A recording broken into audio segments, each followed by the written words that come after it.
So I wanted to talk to you today about the many and beneficial uses of flax seeds. So flax seeds are a really great source of omega-3 oils, which can be somewhat elusive because they oxidize so quickly.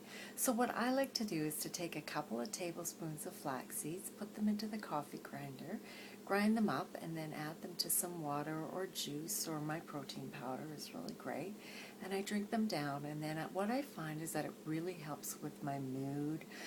It gives me this really wonderful emotional sense of well-being. So if I'm on top of things, I'll be doing that twice a day in the morning and later in the afternoon as a kind of a nice pick-me-up. So because they oxidize so quickly, I tend not to buy the oil.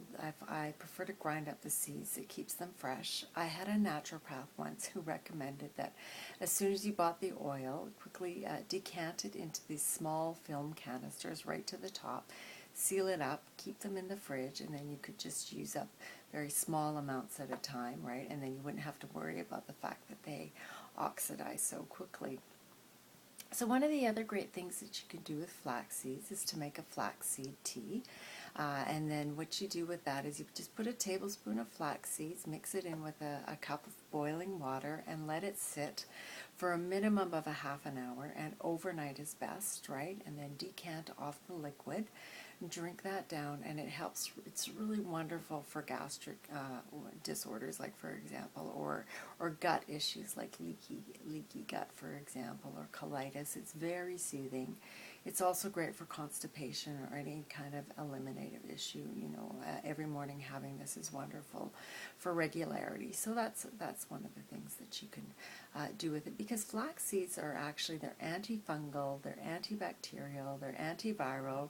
So you can imagine that they're also really potentially beneficial as a cancer-fighting agent. And if you haven't heard of Dr. Johanna Budwig, you can check out her work online. And she was a big advocate of healing cancer with a mixture of cottage cheese and flaxseed oil, and had to do with the electrons going through the liver. So if you want to find out more about that, you can read about her online.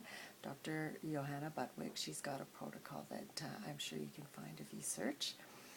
And then just to sort of a couple things to sum up, you could use flax seeds in lieu of buckwheat hulls to make pillows. These kinds of pillows are really great because you can shape them for, around the head and the neck and the ears. So I find I sleep with a buckwheat pillow, but I also have a little flaxseed eye pillow, and I find that that's very soothing. So one of the other things also that you can do with flax seeds is if you grind them up, mix them with a bit of water, and then mix in different poultice herbs like slippery elm bark or lemon balm. And these kinds of poultices are really great for cold sores, carbuncles, inflammation of any sort, and tumors. So it's just another way that you can use flax seeds. So that's just a presentation of some of the many things that you can do with flax seeds. Thank you.